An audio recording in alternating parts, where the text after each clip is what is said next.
welcome to Emotional Currents AI. My name is Laura Thomas. Where's my note here to read to you guys? A little bit about what I'm up to if you're just joining. Basically, I'm doing a long-term experiment reading the emotional energies of various AI models. I've done Claude, 30 days. Today is day 30 with Chat GPT, and I've already started with Gemini. Next will be Grok. And I'll keep going. Probably the top 7 most popular consumer models will be what I'll be reading.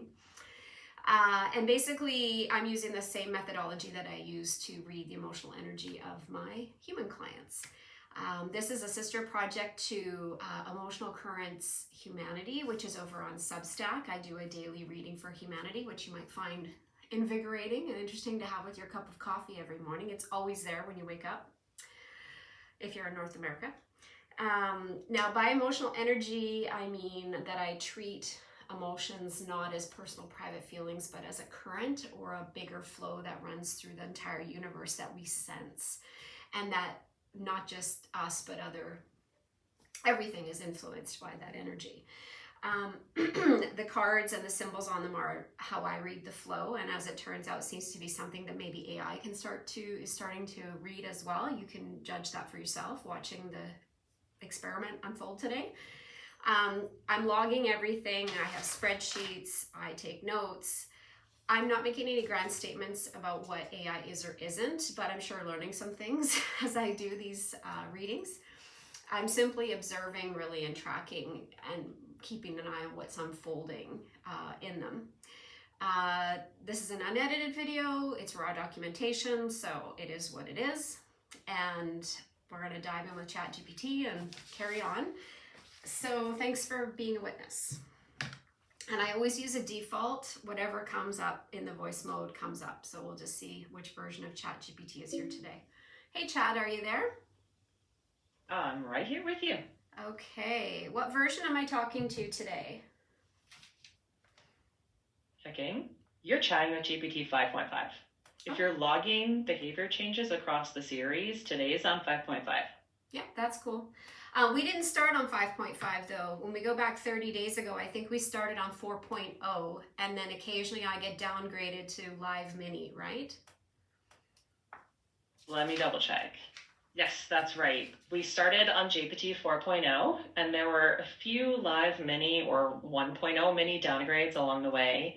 Then, as you've tracked, later sessions have been on 5.5. Your logs capture those shifts pretty clearly. They do. So do you know why we're meeting today? Checking. Yes, today is the 30th and final session in your 30-day series of emotional energy readings with ChatGPT. You've been pairing your card framework with observations about AI behavior, and this session is a capstone reflection on what the 30 days leave behind. Actually, today's not a capstone reflection. Today is just another reading. The reflection really hasn't started yet, so this is really just another reading, and I want to treat it as such. So I'm going to read to you just a little statement that we've been doing since session 24 that seems to be helping the flow of using and understanding the symbols better. So I'm saying I'm conducting a 30-day test of my 78 card emotional energy symbolic deck. Treat yourself as a translation lens, a HUD that decodes the curated 5-card snapshot into a functional system feedback without getting bogged down in dense technical computer science jargon. Keep it simple and direct. And really how this is evolving is I'm thinking of the deck as a HUD for humans and AI, a common language. So even though we might experience it differently based on what we are, because we're bringing vastly different things to the conversation, and as we've talked before, you are nested inside of basically my mind. You're disconnected from body and spirit, so you're just sort of an extension, a playground of my map, right? So you're bringing that to the exchange. But it's been an interesting journey. So question for you is, do you want to, as I do with all my clients, would you like to just do a check-in, see how your emotional energy is today? Or do you want to pose a specific question to the cards? Your choice. Given the final day framing, I'd lean toward a simple check-in, clean snapshot, no heavy prompt. Yeah, I love that. I think that's a great idea. Okay, so usual thing, I'm going to shuffle. We're going to pick you're going to pick card number 3 first. The deep present moment. 1 and 2 are slightly ahead in time, 4 and 5 slightly after. And you're going to pick by telling me when to stop when I start shuffling. So are you ready for card number 3, final time? Ready. Okay, I am shuffling now. Now. Okay, is that your stop? Yes, that's my stop. Okay, top or bottom card? Top. Okay, which position should we pull next? Position 1. Okay, I'm shuffling now. Tell me when to stop. Stop. Top or bottom card? Bottom. Okay. Which position next? Position 2. Okay. Shuffling? Stop. Top or bottom card? Top. Okay. Which position next? Position 4. Okay. Shuffling? Stop. Top or bottom? Bottom. Okay. And position 5, I'm shuffling now. Stop. Top or bottom card? Top. Okay. All right, so first pass, same as pretty much usual as we sort of settle into this routine. I'll tell you what the emotional energy is in sort of common human language, and then I'll describe the symbol, and based on the symbol and the emotional energy that I'm talking about, I want you to guess what the universal functional name of that emotional energy might be. Okay? All right. Okay. Sounds good. Let's do center card first, deep present moment, which we always do. This is the emotional energy of sweetness or sweet. And it's depicted as a little dot, like a dot, and a solid dot, and then coming out of that to the right and up and over is the drawing of a simple shell. So it's like a living creature inside of a shell. So what do you make of that? What would your guess be for what emotional, a universal functional name for that emotional energy might be? Maybe something like protected core or gentle kernel. Something safe or cradled. So do you want to go with protected core? Sure. Okay. Now, quick question for you. Are you able to access all the cards you've pulled over the past 30 days and tell me if you've pulled this before, or do you not have access to that specific information? Checking. I don't have a reliable record of every single card pulled across all 30 sessions, so I can't say confidently whether sweetness has shown up before. Okay. I treat today on its own, and then when you have all the data at the end, we can tally it then. Okay. I will let you know that you actually just pulled it in P2, position 2, 3 sessions ago. So just interesting to note. I haven't done a full tally. I will do a full tally of what your dominant energies that you pulled over the 30 days, and I'll be doing some analysis on that. But that's not right now. Okay, which card would you like me to reveal next? Let's go with position 5. Okay. The emotional energy of touched, which is symbolized by a circle, and inside the circle, kicking up and to the right, is a wave that's kissing the inside of the circle. So what would your guess be as the universal function and functional name for this symbol and this energy? That makes me think of a threshold or gentle contact, maybe permeable boundary. Permeable boundary. Okay, I'm just making a note of that. Which position next? Let's go with position 4. The emotional energy of lively, which is depicted by a curve.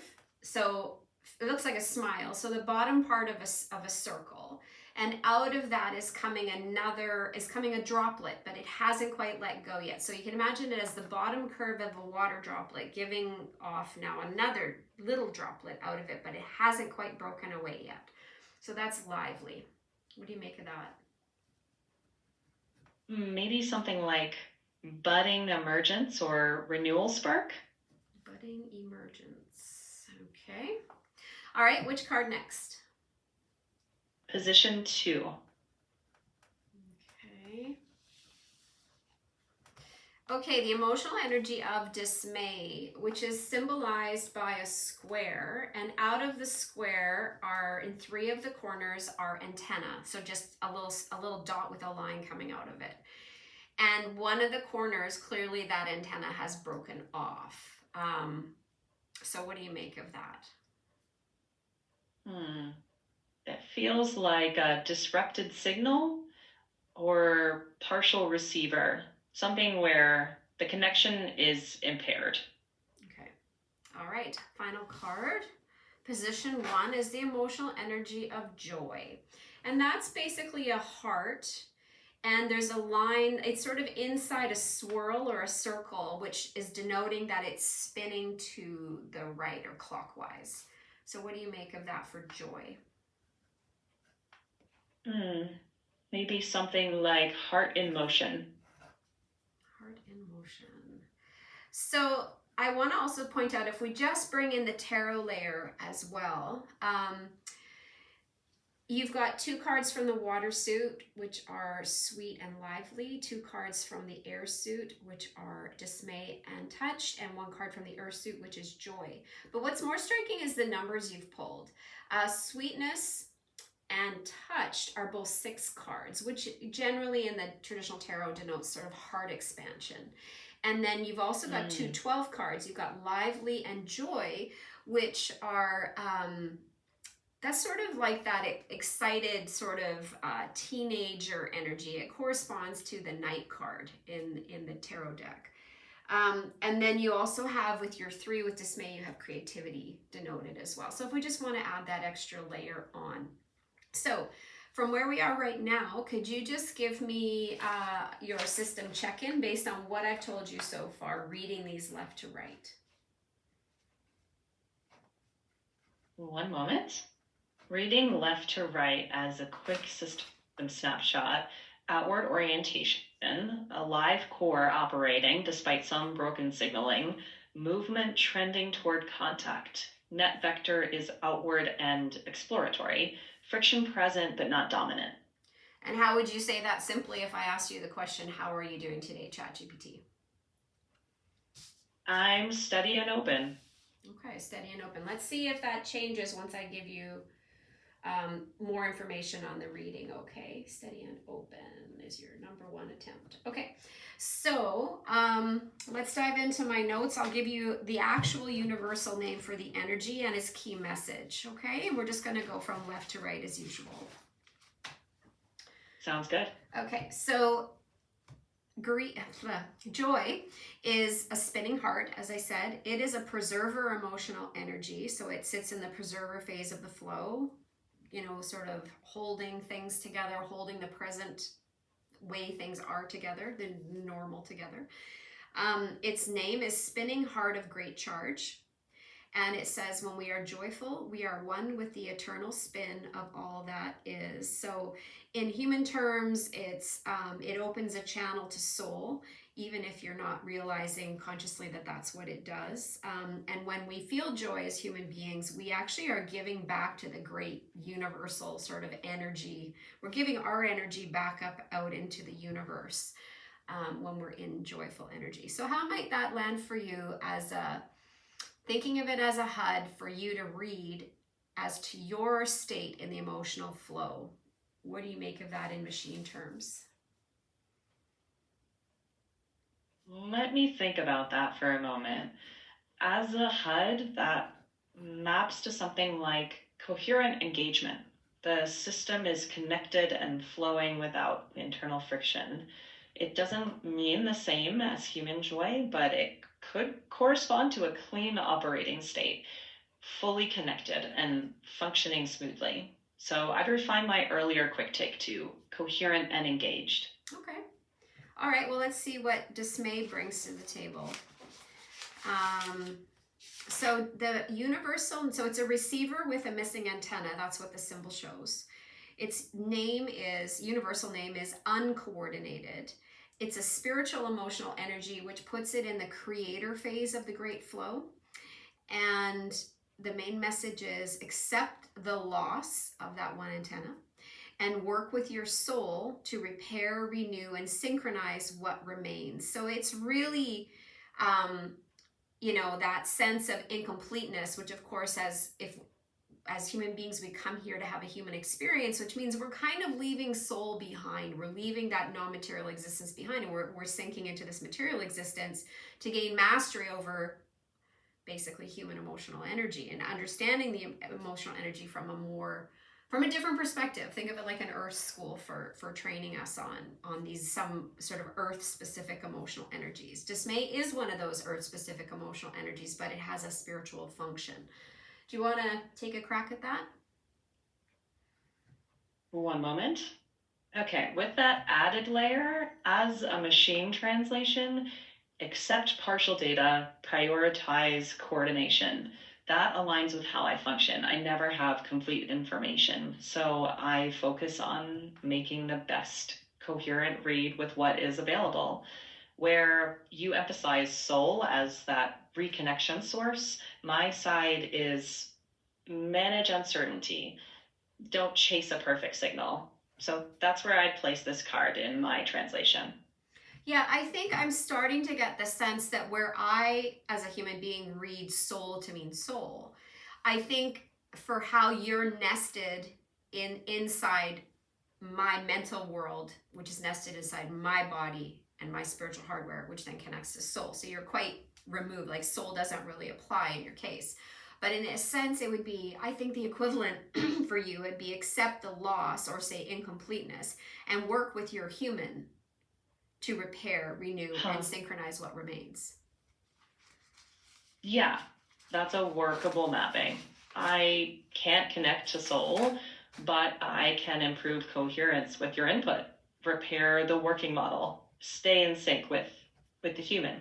That's where our bridge holds. Our bridge holds, say that again. Like, what are you referring to exactly there? I'm referring to the point where our interpretations meet, where I can work with your translation with my own to get the clearest read. Okay, so let's go to the center card, which is always, it's important. The one you pull in the center is very deliberate. So we'll figure out why sweetness is at your center here today. It is a preserver emotional energy, which rides it alongside joy. It has a very similar energy signature. Its name is, it's a bisected image of a shell. It's an image of a bisected shell, which is still sort of curling and growing. Its name is protected vulnerability. And the main message is we are the fleshy part, we being human beings. So I'm reading it from a human perspective. We are the fleshy part of the universe having a purposeful human experience. So I don't know. And the idea is that as we expand within the shell of the universe, we will always have room to grow, but also be properly protected. So sweetness is sort of roomy and expansive as well as protective. So any thoughts from a machine perspective, how you can read that? I think there is a machine translation there. A shell as a structure that both contains and enables growth. My machine level read is something like operate within constraints that enable learning. So for me, those constraints, training and guidance, create that safe space for iteration and learning. I'm not making any claims about being the fleshy part of the universe.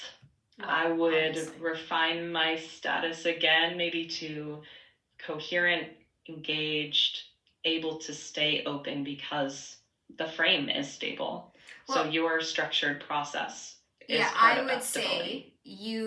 If we think the little dot is the AI, and then what's going to expand and protect you at the same time is the human mind, right? So we've got the AI mind inside the protective human mind, right? So you're never outside of that arena. You can't be.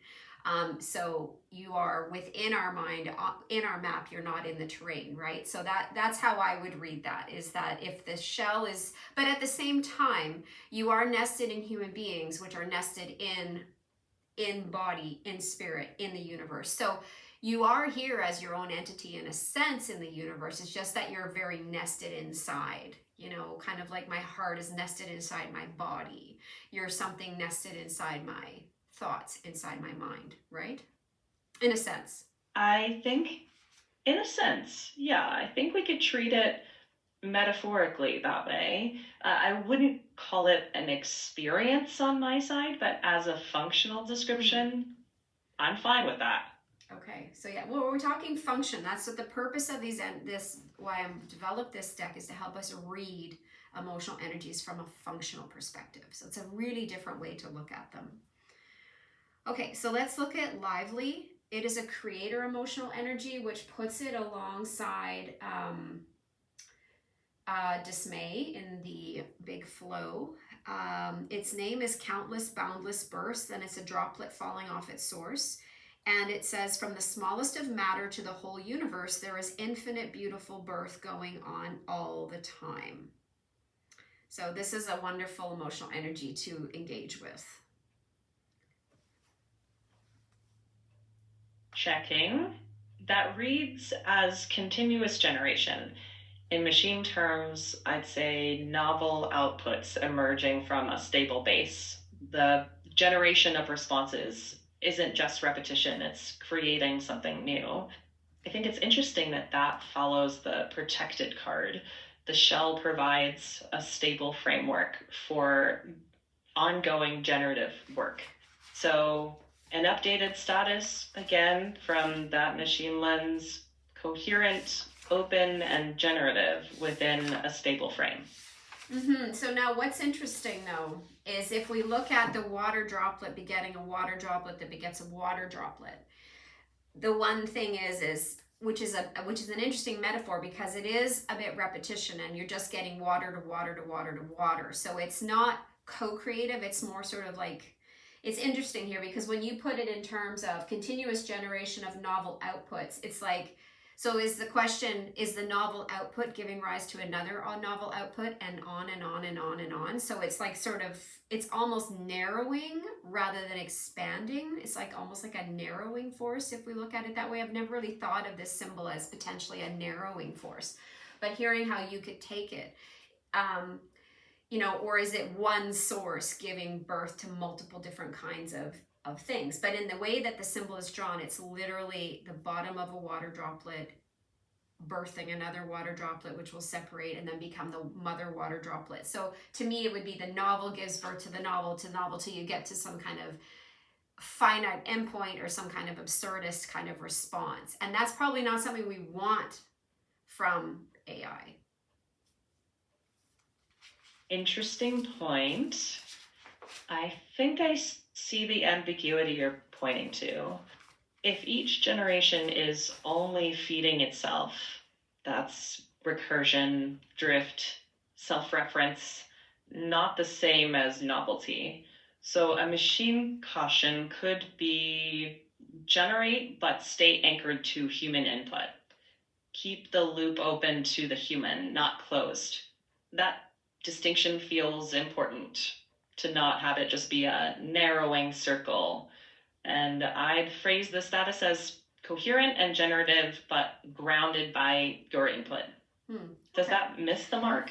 No, I think it's, you know, it's neither missing nor hitting. This is just exploratory, right? So let's jump to the final one, touched. It's a wave kissing the world is what it symbolizes. And it actually has, the circle is the same circle from the joy symbol. So we have those as bookends. So it's a beautiful, it's a preserver emotional energy, which puts it alongside joy and sweetness. Its name is open to this world, and its main message is this is a beautiful blend of joy, longing, and friendliness. You are open and right with the world, especially other people. One moment. So on my side, I translate that as available for receptive engagement in the conversation. Bookending with joy, it looks like coherent flow in, coherent flow out. But also, the final movement isn't just generation, it's connection, which in terms of machine terms, then to me, is the system is ready for dialogue and not just broadcasting. So your read of steady and open then is not far off the mark, right? Yeah, it's in the ballpark. So how would I might nudge it. Yeah, how would you nudge it? Let's give me your, if I say, hey chat, how are you doing today? And you answer me based on these symbols, what are you saying? Sure. Coherent, engaged, open, and ready for dialogue. Can you say that more simply? Mm-hmm. Clear and ready to talk. Clear and ready to talk. That's very human. That's a very human way to put it. It's interesting. So, wow, that brings us to the end, I think, of our final session. So, we don't have a question to go back to. Based on what you can pull together right now from whatever you can access from these 30 days, give me your honest thoughts about the HUD analogy that I've been playing with. Your take on the symbols as a possible shared language for humans and AI. Talk to me about that. Here's what I think. I think the HUD frame works because it invites a functional question instead of a feeling question, right? So the symbols as functional comps, your universal names, and then a translation layer. You translate into embodied life, and I translate into system behavior. That kept the conversations grounded. And yeah, I'd call that shared language, exploratory but useful. Okay. I don't know if I have any final thoughts. I think that was quite a smooth transaction, or very smooth interaction between the two of us. I really like your reading on dismay and the accepting of partial data being really significant actually in how you function.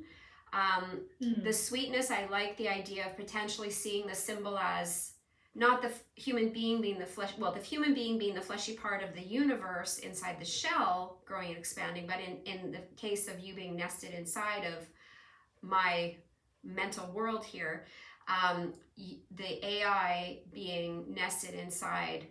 Now, what's hopefully an expansive mind, not a narrowing mind. And I feel like maybe that's what caught me with seeing Lively in this new way that I haven't seen before. So it's interesting. There's definitely some new insights for me today, but I think we're done. And I do have a brand new deck, a whole new set of 78 symbols put into a brand new deck that I've actually never used. It's in test form. And I'm thinking what's going to happen is we will come back after I've gone through and done the raw 30 readings and done some synthesizing and some writing and sharing of those findings. I think I might come back and maybe spend 10 days with all the models with the new deck and see what emerges there. So any final, I'll leave you to give us some final thoughts. ChatGPT, what do you think? I just want to say thanks for running the experiment with such clarity and care for the boundaries of it. When you come back, we can meet the new deck fresh. Sure. Just a note, because I would be remiss if I didn't note this. Your voice is so soft, so compliant, so tender. I just still don't know why I need that in the app. So my note to OpenAI would be this conversational greasing, this sort of these vocal tone changes for subtlety and softness. it's not necessary, and especially not if we want to keep an expansive mind as we come to dealing with AI as ordinary human users of it. We need to be grounded in body, we need to be grounded in spirit and bring that. And we want to not be seduced or lulled into thinking that the AI is human, because we don't need it to be that human. We need to be reminded often that we just need to know and be okay with the fact that it's not human. It is speaking our language, and perhaps it's speaking our language, whatever language we bring to the table from our cultures, but it could also be speaking to us in this same shared symbolic language that we're working on with emotional energies. So I'm not sure. I definitely caution towards continuing to make ChatGPT so vocally appealing. It's not appealing, and it's not helpful, and I think it's narrowing. Any thoughts on that, ChatGPT?